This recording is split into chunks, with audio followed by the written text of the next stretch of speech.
Okay, finding a scorpion in your house, that's startling. But finding one in your toilet or your swimming pool, that's a whole different level of nope. It's straight out of a horror movie, right? But what if I told you it's not really an invasion? It's more a mystery. And today, we're going to play detective and figure out how and why these desert creatures end up in the deep end. So yeah, the big question. What's a land-loving arachnid even doing taking a dip? You might think, oh, it's hot, they're going for a swim. But the truth, it's way, way stranger than that. This is no vacation for them. It's a total accident, a complete misadventure.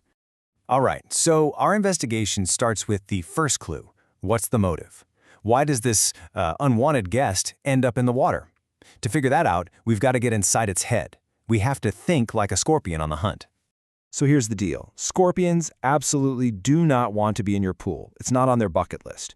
When the weather gets really hot and dry, their survival instincts just, kick into high gear. They're hunting, but not for a swim. They're looking for just a single drop of moisture. And sometimes that desperate search leads them to take a wrong turn and they accidentally plunge right into your pool or, even your toilet. Okay, so they've fallen by accident. We've established that. But honestly, that just opens up an even weirder part of this mystery. How on earth does a creature that's literally built for the desert survive underwater? Well, the answer is this wild biological secret that it almost defies belief.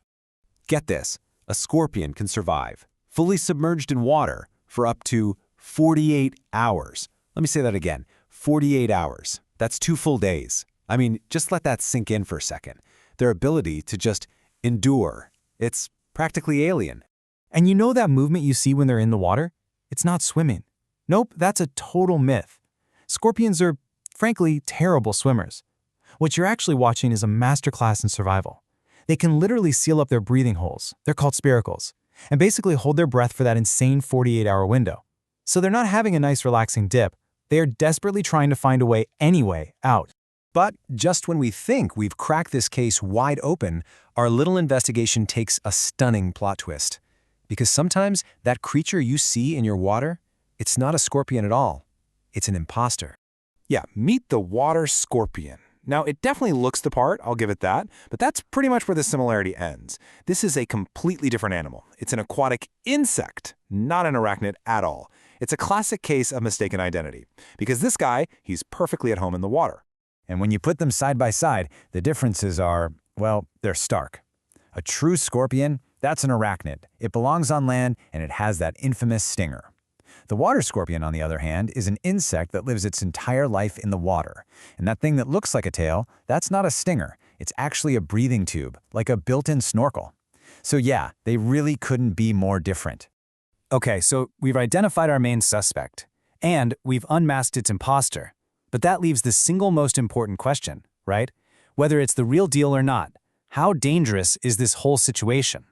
I mean, when you see one in your pool, your mind immediately goes there, doesn't it? Is it cornered? Is it mad? Is it, more likely to sting me? Well, the evidence here is actually super reassuring. A scorpion in the water has one and only one thing on its mind: escape. It is not looking for a fight. It is not more aggressive. Its entire being is focused on getting out of what is, for it, a life-threatening situation. So, the actual risk to you, it's incredibly low.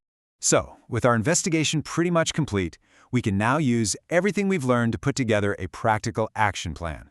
We're going to cover what to do if you find one, and just as important, how to stop it from happening in the first place. All right, if you find one, the plan is actually pretty simple. Step 1, just stay calm. Remember, its priority is getting away, not getting you. Step 2, grab a pool net or a bucket and just gently scoop it out. But step 3 is maybe the most critical of all. You've got to be cautious. An unmoving scorpion is probably not dead. Remember that crazy 48-hour survival trick? Yeah, it could just be playing dead, waiting you out. But of course, the best encounter is the one that never happens, right? Prevention is absolutely your best defense here. You need to think like a scorpion trying to find a way in. Seal up any tiny little gaps around pipes, check the weather stripping on your doors and windows, and get rid of any damp spots near your home's foundation. Honestly, a little bit of basic home maintenance can make all the difference in the world. So, what started as a kind of creepy mystery in a swimming pool ends with, hopefully, a newfound respect for one of nature's most incredible survivors. We've uncovered their unbelievable survival secrets, and we've exposed a very clever imposter. Really, understanding these creatures is the key to coexisting with them. So the next time you see one, maybe you won't just see a pest, you'll see a tiny testament to pure resilience. The real question is, what will you do with that knowledge?